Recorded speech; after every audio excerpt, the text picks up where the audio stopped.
versos del 1 hasta el 7. Segundo libro de los Reyes, capítulo 4, versos del 1 al 7. Si su Biblia no tiene el libro de los Reyes, vea por ahí alguna otra que los tenga. Compártalo. Si usted tiene el libro ese en su Biblia, compártalo con alguien más. Segundo de Reyes, capítulo 4, versos del 1 hasta el 7. Nos reflejan en mucho la necesidad que hay en tantas y tan variadas familias. Hemos orado precisamente por 3 familias con diferentes problemas, con diferentes necesidades. Y en este capítulo 4 nos habla de un problema también que vamos a tratar de resolver. Segundo de Reyes, capítulo 4. Vamos a leerlo en forma alternada. Yo leo el versículo primero, usted lee el segundo, y en el 7 todos nos juntamos. Dice así la palabra: una mujer de las mujeres de los hijos de los profetas clamó a Eliseo diciendo: tu siervo mi marido ha muerto, y tú sabes que tu siervo era temeroso de Jehová, y ha venido el acreedor para tomarse 2 hijos míos por siervos. Y Eliseo le dijo: ¿qué te haré yo? Declárame qué tienes en casa. Y ella dijo: tu sierva ninguna cosa tiene en casa, sino una vasija de aceite. Él le dijo: ve y pide para ti vasijas prestadas de todos tus vecinos, vasijas vacías, no pocas. Entra luego y enciérrate tú y tus hijos, y echa en todas las vasijas, y cuando una esté llena, ponla aparte. Y se fue la mujer y cerró la puerta, encerrándose ella y sus hijos, y ellos le traían las vasijas, y ella echaba del aceite. Cuando las vasijas estuvieron llenas, dijo a un hijo suyo: tráeme aún otras vasijas. Y él le dijo: no hay más vasijas. Entonces cesó el aceite. Vino ella luego y le lo contó al varón de Dios, el cual dijo: ve y vende el aceite y paga a tus acreedores, y tú y tus hijos vivid de lo que quede. Padre, bendito seas, te alabamos y bendecimos en esta hora porque eres bueno con nosotros, y tu misericordia es para siempre, Señor. Tú dices en tu palabra: clama el justo, y Jehová oye. Hemos clamado desde lo más profundo de nuestro corazón por 3 familias diferentes, y sabemos que tú oyes. Lo creemos firmemente, Señor. Por lo tanto lo esperamos, a fin de que tu respuesta traiga bendición a esas 3 familias, conforme a la necesidad, conforme a tus planes y propósitos. Gracias, Señor, por esa respuesta que viene ya en camino. Bendito sea tu nombre. Perdona nuestros pecados, Señor, y bendícenos en esta hora a través de tu palabra. Por Cristo Jesús. Amén. Ocupen sus lugares.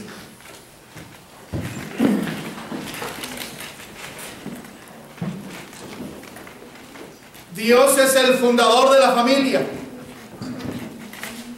Desde antes de la fundación del mundo, Él estableció un núcleo familiar. Formó la primera pareja, en la cual cifraba Él todas sus esperanzas. Y les mandó que crecieran, que se multiplicaran, que llenaran la tierra. Y los bendijo Dios. Es la bendición de Dios lo que más anhela nuestra alma siempre. Clamamos por la bendición de Dios.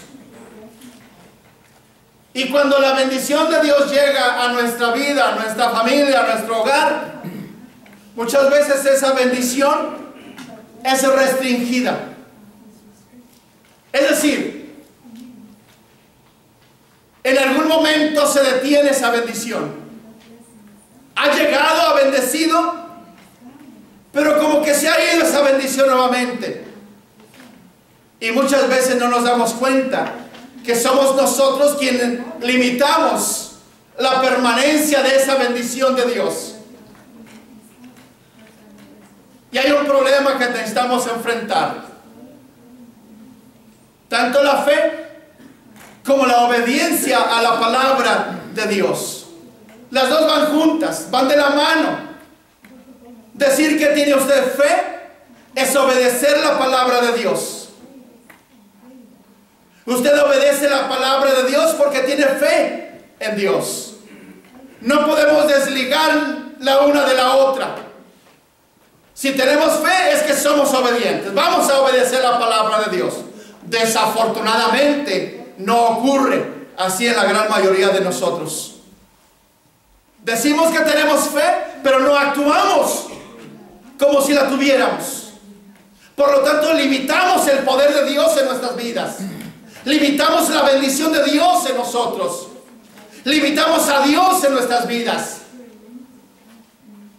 El caso de esta mujer que habla el libro de los Reyes nos muestra un claro ejemplo de lo que puede ocurrir dentro de nuestros hogares. Hay problemas en cada uno de los hogares. Problemas diferentes. Unos tienen la verdad problemas de alguna manera, otros de otra.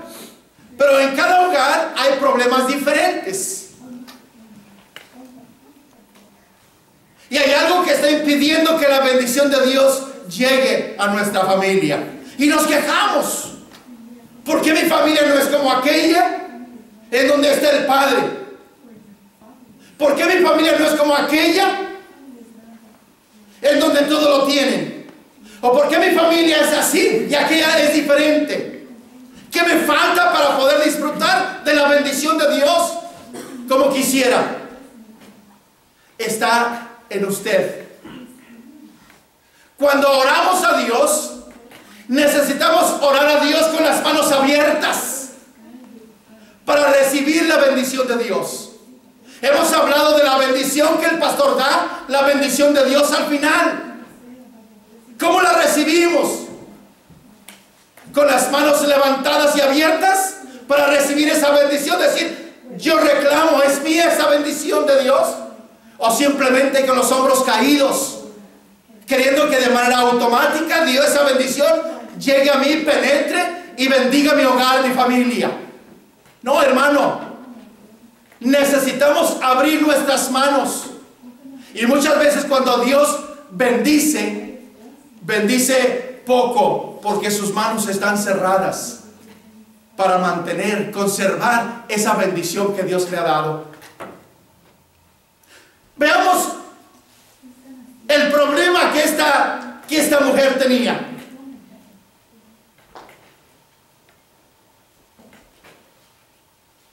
Necesitamos identificar cuál es el problema que hay en nuestra casa, en nuestra familia. En ese caso, el problema de esta familia era un problema familiar. ¿Por qué digo que era un problema familiar? El esposo había muerto. El jefe de la casa, aunque era un siervo de Dios, ya no estaba con su familia. ¿Cuántos problemas familiares encontramos nosotros en la actualidad? Donde el padre no está presente, por la razón que haya sido. Sea que se fue por su propia voluntad y abandonó a la familia. O sea que, aunque está presente, no se interesa en el bienestar familiar, en el bienestar espiritual de la familia. O solamente lleva el nombre de esposo, pero no se preocupa por la esposa, ni se preocupa por los hijos, ni se preocupa por la provisión diaria para ellos, ni se preocupa por la felicidad de la familia. Este hogar estaba acéfalo, no estaba a la cabeza del hogar. El esposo había muerto.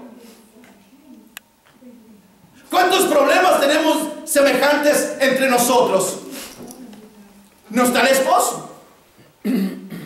Por la razón que ha sido, no está el esposo con Ilse. ¿Quién más carece del esposo? O de la esposa. Porque a veces venimos solos, sin la pareja. O a veces venimos solos porque la pareja no quiso acompañarnos. Simple y sencillamente no tenía ganas de ir a la casa de Dios. Y nos vinimos solos. Dios creó una familia completa. Dios creó una pareja completa. No dijo te vas a llamar Adán y Eva. Solamente. Te vas a llamar Adán, Eva. No Evaristo, Eva. Este problema que la mujer enfrenta, ¿cómo lo enfrentó? Además del problema familiar, había otro problema que tenía que enfrentar. ¿Qué otro problema tenía? No estaba el esposo, era un problema familiar, pero había otro problema que había en la casa. Había un problema económico. Había dejado deudas el esposo y no había la forma de cómo pagarlos. Un conflicto financiero, económico. Pero también había un problema también por demás serio. Un problema social. ¿Qué iba a pasar con sus hijos si no pagaba la deuda? Iban a quedar esclavos del acreedor. Era algo muy corriente en aquellos tiempos. Era parte de la legislación judaica el que si había una deuda y al faltar el deudor, los hijos podían ser esclavizados hasta pagar completamente la deuda. Era un aspecto legal. Pero estaba perfectamente bien establecido que no se iba a abusar, por supuesto, de esa esclavitud temporal, porque al determinado tiempo iban a quedar libres de esa deuda a los 7 años. Venía la fecha de liberación. Todas las deudas estaban pagadas. Las personas que se habían esclavizado por ellas eran libres, por lo tanto podían volver a disfrutar de la libertad. Pero en este caso, la esposa se encuentra angustiada. Sus hijos se los van a llevar como esclavos. Y a lo mejor hasta ella misma va a tener que ser esclava para poder pagar lo que se debe. ¿Cómo acudió ella en busca de ayuda? ¿O a quién acudió, mejor dicho? No fue al banquero. No fue al prestamista.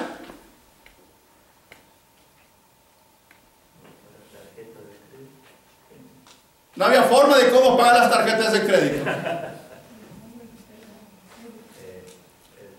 No fue al brujo tampoco. No fue al adivino. No fue al espiritista. Acudió a Dios. Puesto que Eliseo era un siervo de Dios. Acudió en busca de consejo, acudió en busca de ayuda. Y por supuesto esa ayuda la encontró. Dijo Eliseo, caray, pues no se sacó las bolsas para ver qué tenía, cómo podía ayudarla. Sino dijo, ¿qué es lo que tienes, mujer? Pues no tengo nada más que el aceite que tengo para guisar. Se acostumbraba en aquellos años, en aquellos tiempos, que como seguramente en la actualidad usted misma practica esa costumbre de tener siempre una botella de aceite para guisar.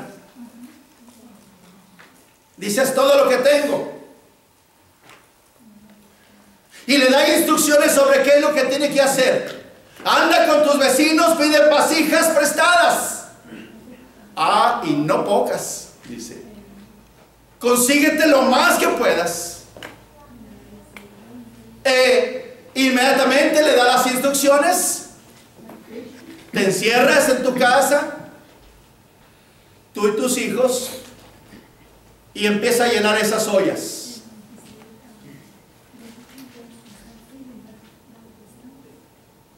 La mujer fue obediente a la voz del profeta. Escuchó la palabra profética, obedeció, demostró las dos cosas: fe en la palabra de Dios, y esa fe las instrucciones que el profeta le había dado. Y por eso pudo salir de la situación en que se encontraba exitosamente. Yo veo aquí, hermanos, un claro problema, serio problema que tenemos aquí en la iglesia. Decimos que tenemos fe, pero no somos obedientes a la palabra de Dios. Tengo fe, por lo tanto actúo. Si usted tiene fe en la palabra de Dios, que se predica, que se enseña, y la palabra de Dios le aconseja a usted en diferentes áreas de su vida, pero usted no la aplica a su vida, ese es un acto de desobediencia.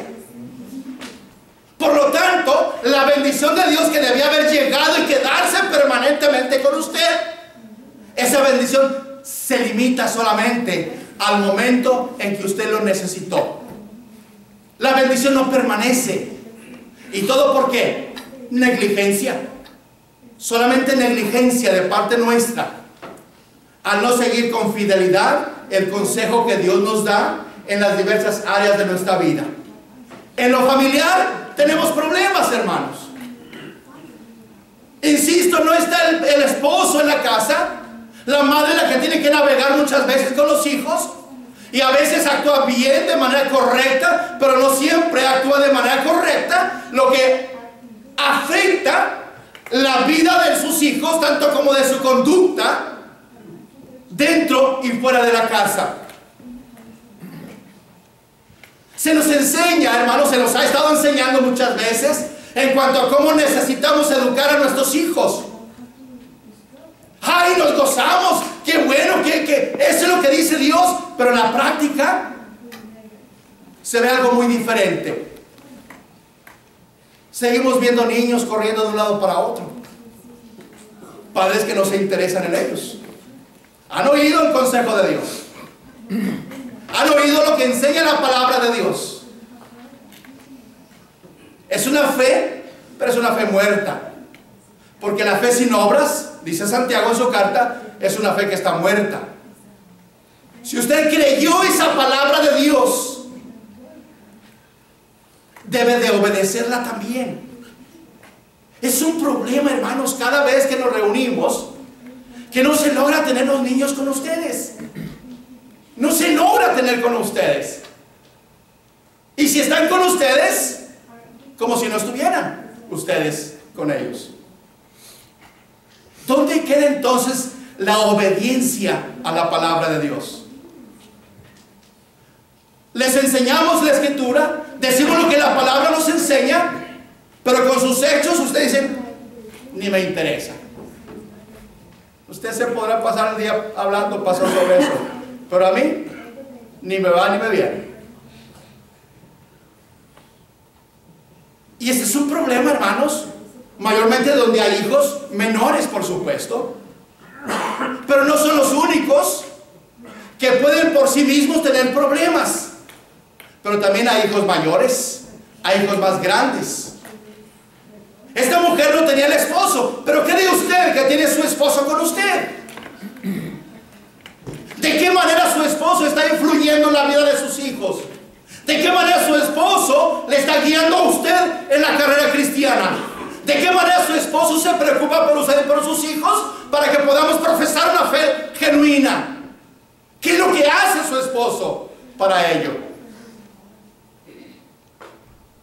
La mujer te podrá tener muy buenas intenciones de enseñar a sus hijos la palabra de Dios, pero no es ella la llamada, no es ella la idónea, no es ella la encargada, no es ella la responsable delante de Dios por ello. El responsable directo es el varón. Varón, ¿qué haces con tus hijos? ¿De qué manera los enseñas? ¿Dejas que otros lo enseñen? ¿O eres tú quien está enseñando a tus hijos? Da tristeza, hermanos, pero en otras iglesias donde hemos estado ministrando, hay hermanos que no les gusta que le llamen la atención a sus hijos, que no se los toquen. No quieren que se les llame la atención. Bueno, Si no le gusta que alguien ajeno a su familia le llame la atención a sus hijos, pues llámeselas usted. Pero no lo deje a la buena de Dios. Hemos hablado en las reuniones de varones acerca de lo que es el sentido común. Ya hemos empezado un poquito, ya se deja ver un poco más, que alguien más piensa que hay un sentido común que tenemos que seguir a falta de discernimiento espiritual. Y qué bueno, hay ventaja en ello. Pero ¿qué de aquellos que sabiendo lo que la Biblia enseña y no lo estamos practicando? ¿Será eso fe? Yo no le llamaría fe. Fe es obedecer la palabra de Dios.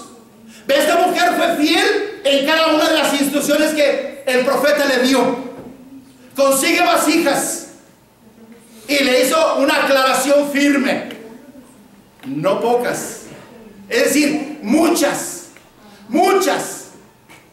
Pero sin embargo, aquella mujer limitó la bendición de Dios solamente a unas cuantas personas a quienes fue a pedirle las ollas para llenarlas con el aceite. Si esta mujer hubiera ido con más por todo el vecindario a conseguir más ollas, la bendición fuera mayor. Hubiera sido mucho mayor la bendición para ella. Aunque eso que hizo fue suficiente para sufragar la deuda y para vivir bien con sus hijos, se conformó solamente con vivir bien, cuando podía haber vivido mucho mejor. Muchas veces usted y yo somos los que limitamos a Dios en lo que Él quiere darnos. Si fuésemos obedientes, Dios no se detendría para bendecir nuestras vidas. No estuviéramos apurados por problemas económicos. Y ese es otro de los problemas que vemos en los hogares. Problemas económicos, problemas financieros. No hay para sufragar los gastos diarios. Y a veces lo que hay no es suficiente para ello. Entonces tenemos que ver cuál es la razón de ese problema, de esa situación. Que aunque tengo no me rinde el dinero, que aunque tengo no me alcanza para hacer todo lo que yo quisiera hacer. Debe haber un motivo, una razón por lo cual no alcanza, no es suficiente. Porque no obedecemos a la palabra de Dios. La Escritura nos enseña que debemos ser fieles administradores de lo que Dios ha puesto bajo nuestro cuidado. Apartemos el 10%, dice la Escritura. El diezmo es del Señor. No es del señor Hernández o del señor Rodríguez. Es del Señor Jesús. Es del Señor Dios Jehová de los ejércitos. Le pertenece a Él solamente. Usted no es quien para administrar algo que a usted no le pertenece. Una vez que usted dio el diezmo, usted despreocúpese. Es Dios quien se encargará de hacerlo producir de la manera que rinda para lo necesario dentro de la iglesia, y Él mismo se encargará de que lo que le resta a usted sea más que suficiente para darle a usted todo lo que usted necesita. Amén. Y mucho más que eso. Desafortunadamente no somos muy obedientes muchas veces a eso, y preferimos mejor quedarnos con el 10%, argumentando que el 100% no nos alcanza lo suficiente, porque hemos de prescindir del 10%. Y nos damos cuenta que aunque tiene usted todo el 100% para usted, no le rinde, no le alcanza, no logra el objetivo que usted persigue. Hay un problema serio entonces. A ese problema se llama, ¿cómo le llamaríamos a ese problema? ¿Qué es, pastor? Es el robo. ¿Podrá un cristiano? Malaquías así lo llama. Pues sí. ¿Podrá un cristiano robar? ¿O habrá rateros cristianos? Parece que así es, ¿verdad? A mayor poder entre comillas. Pero si el robar es un pecado a los ojos de Dios, ¿cómo podemos esperar que Dios nos bendiga faltando nosotros a su palabra? pecando contra Él de esa manera, al quedarnos con lo que a Él le pertenece. Y cuando el IRS viene con nosotros y demanda nuestros impuestos, no nos enojamos, no argumentamos absolutamente nada. Además, tenemos que dárselos al gobierno. De ahí dice la Escritura que a César lo que es de César y a Dios lo que es de Dios. Pero muchas veces nosotros somos tan mezquinos, hermanos, que creemos que por cuanto Dios está muy lejos de nosotros en el cielo, Él no va a dejar su trono de gloria para venirnos a recordar. Oye, ¿ya dice tu 10%? No, Él no se va a preocupar por eso. No espere que venga a recordárselo a usted. No espere que Él venga a decirle a usted: tú eres un ratero, ¿cómo quieres que te bendiga? Si ese problema está en la casa, en la familia, en el hogar, hermanos, es un problema que ya tenemos identificado. ¿Qué es lo que vamos a hacer ahora? Tenemos que arrepentirnos de ese pecado, hermanos, pedirle perdón a Dios por él y empezar a poner remedio a la situación.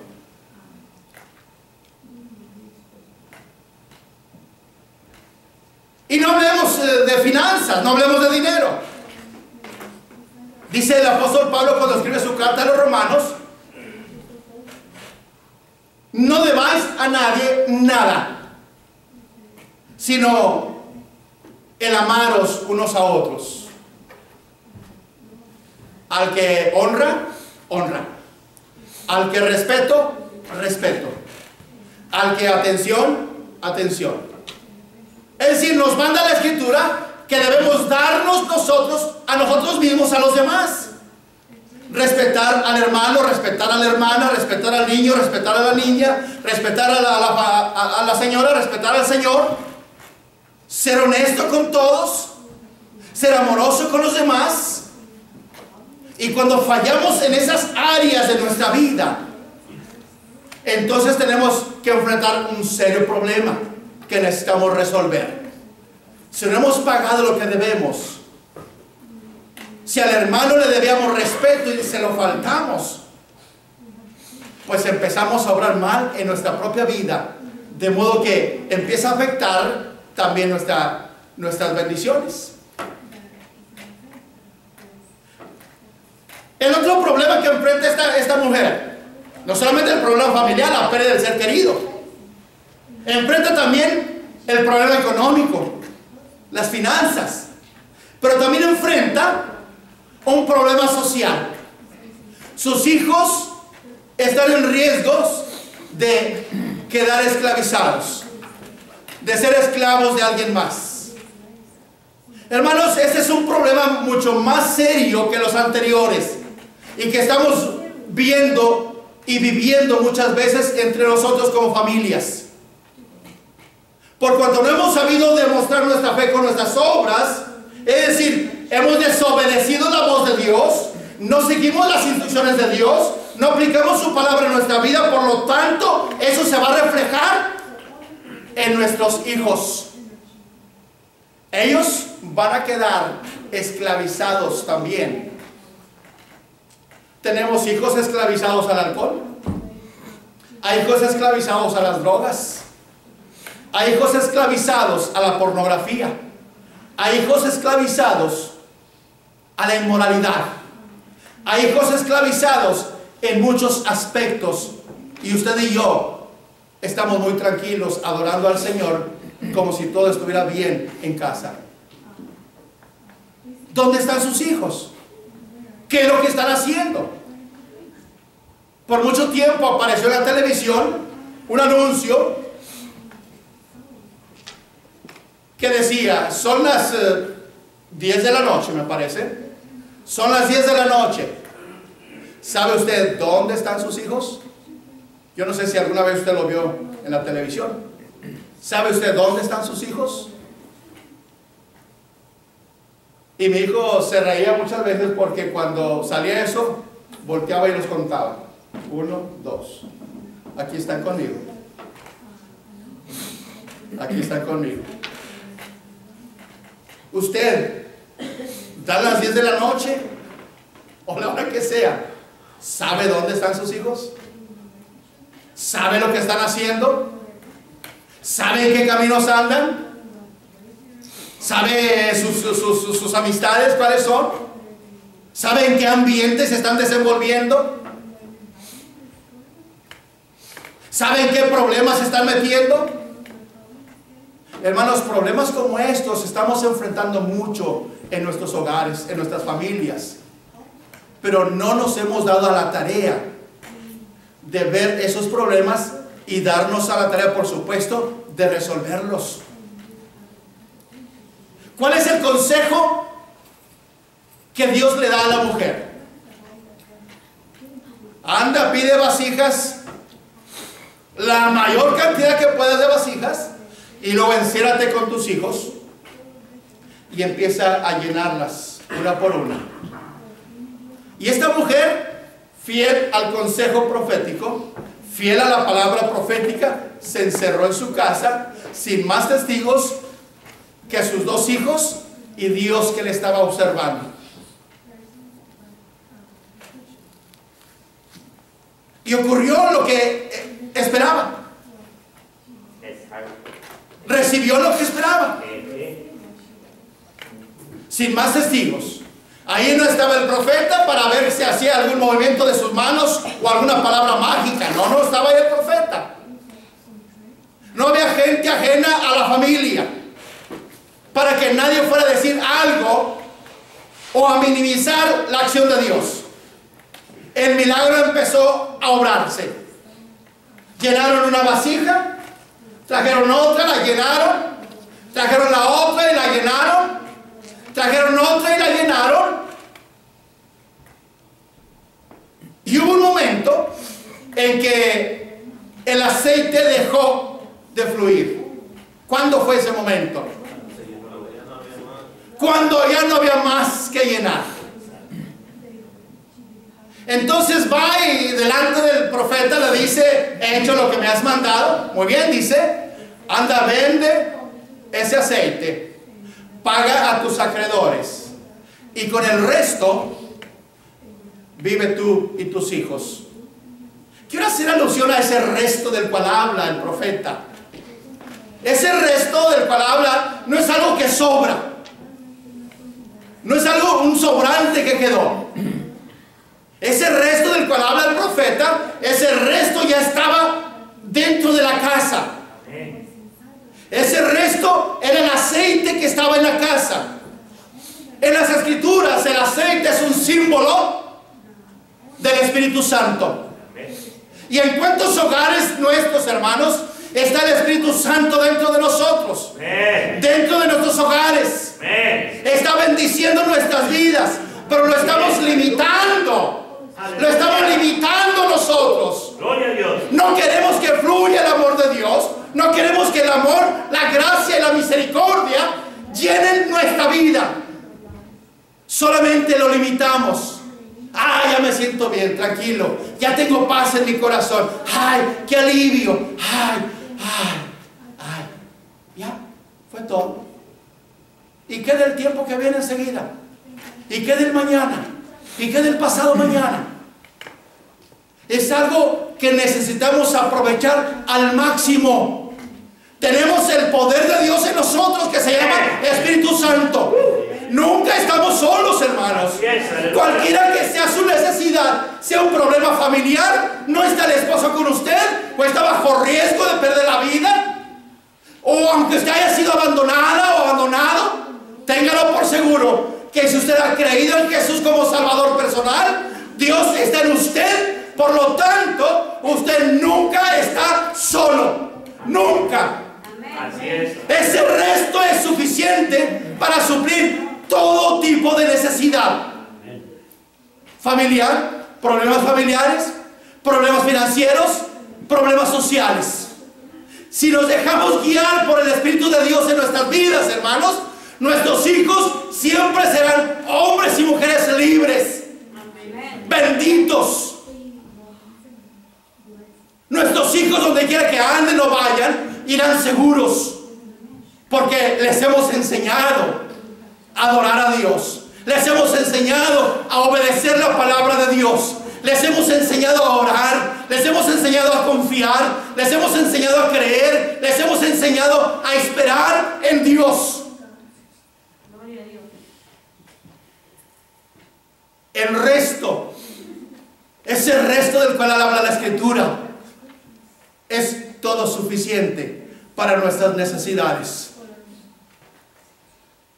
Sufras la pérdida de algún ser querido, Dios está presto para consolarte, presto para fortalecerte, presto para animarte, presto para ayudarte a salir del hoyo en el cual te puedes encontrar en ese instante. Dios ahí está, por lo tanto nunca estarías sintiéndote abandonado, porque Él es suficiente para ti. Desafortunadamente, vuelvo otra vez a lo mismo, no creemos a la palabra de Dios. Mencionaba en la clase de los jóvenes el miércoles pasado o el antepasado, hablaba el pastor sobre la importancia que tiene que cuando estamos siendo probados de alguna manera, en lugar de alejarnos de las cosas de Dios, necesitamos acercarnos a Dios para poder fortalecernos en Él. Desafortunadamente hacemos todo lo contrario. Cuando más tristes estamos, cuando más preocupados estamos, cuando más afligidos estamos, nos alejamos de Dios. No queremos estar con los demás. No queremos que Dios nos consuele. Por lo tanto, nos sentimos tan mal así, que nuestra fe se ve quebrantada con tanto poder y fuerza que a veces no hayamos qué hacer. Hermanos, cuando la situación es difícil, es cuando más cerca, cuando más intimidad necesitamos tener con el Señor. Ese resto que Dios ha puesto en tu corazón se llama Espíritu Santo. Aleluya. Tienes una necesidad, Él va a pedir de tal manera, de tal forma como tú no puedes hacerlo. Porque muchas veces dice la Escritura que no sabemos cómo pedir, pero el Espíritu pide por nosotros con gemidos indecibles, dice la Escritura. Clama, llora por nosotros para que podamos ser ayudados a pasar por ese trance tan difícil. ¿Tienes problemas con tus hijos? ¿Ya te diste la tarea de ver la razón, el problema por el cual están así? ¿Qué estás haciendo entonces para arreglar ese problema con tus hijos? ¿O los has abandonado a su propia suerte? Recuerda, tú y yo somos responsables delante de Dios por ellos. Lo que hagamos por ellos, buscando su beneficio espiritual, será suficiente para que ellos puedan salir adelante durante toda su vida, sin importar las circunstancias por las cuales puedan pasar ellos. Pero necesitamos tomar cartas en el asunto. No limitemos a Dios en su actuar. No limitemos las bendiciones de Dios en nuestra vida. Vivámosla a cada momento, a cada instante, a cada segundo. Disfrutemos de ellas. Y entonces podremos descansar verdaderamente tal y como dice en su palabra: mi paz os dejo, mi paz os doy. No como el mundo la da, yo se las doy. No se asusten, no tengan miedo. La paz de Dios, tal y como lo expresa el apóstol Pablo en su carta a los Filipenses, la paz de Dios que sobrepasa todo entendimiento, guardará nuestros corazones y nuestros pensamientos en Cristo Jesús, Señor nuestro. ¿Cree usted a la palabra de Dios? ¿Cree usted a los profetas? Déjeme decirle las mismas palabras que Pablo le dijo a Agripa en aquella ocasión que testificaba. ¿Crees tú, rey Agripa, a los profetas? Yo sé que crees. Yo sé que crees. Yo sé que usted cree en el Señor Jesús. Yo sé que usted cree en Dios. Pero creer no es suficiente. Tenemos que hacer. Poner manos a la obra. Demostrar con hechos que creemos lo que estamos diciendo. La fe tiene que tener patitas para poder caminar. Si usted dice que tiene fe en Jesús, descanse en Él, confíe en Él, créale. Él le va a fortalecer, Él le va a animar, Él le va a ayudar. Pero si usted dice que cree, pero actúa por su cuenta, hace todo por su cuenta, se esfuerza usted solo, sola, pues con razón está en esa situación en que se encuentra. No encuentra consuelo, no encuentra ayuda, no encuentra fortaleza. ¿Por qué? Porque ha renunciado a ese en el cual que usted dice que cree en Él. Creo, por lo tanto confío. Creo, por lo tanto espero. Creo, por lo tanto actúo. Yo me gozo en el Señor, me alegro en Él. Y hemos pasado por tiempos difíciles, hermanos, pero mi confianza en Él no se ha quebrantado. Yo sé que aunque la situación se vea oscura, pareciera que no hubiera respuesta o solución, yo sé que por ahí tiene que haber alguna. Señor, tú conoces eso, tú sabes de eso, ayúdame. No sea yo avergonzado, como dice el salmista. Y nunca seremos avergonzados cuando confiamos verdaderamente en el Señor. ¿Cree usted al profeta Eliseo? ¿Cree usted en la palabra de Dios? Obedézcala entonces. Ponga manos a la obra. Enderece las cosas chuecas en su casa. Enderece a sus hijos también. Nunca es tarde. Mientras hay vida, hay esperanza. Mientras usted los tenga enfrente con usted, puede enderezar cualquiera que esté torcido, siempre y cuando eche mano de la Escritura para ello. Ponga manos a la obra. Demuestre, no a mí, demuestre al Señor que usted cree en su palabra, y ponga manos a la obra en su hogar, en su familia, sin importar los problemas que esté enfrentando. Para todos hay solución en Cristo Jesús. Amén. Que Dios les bendiga, hermanos. Pónganse de pie, vamos a orar para despedirnos y para recibir la bendición de Dios. Adelante, por favor.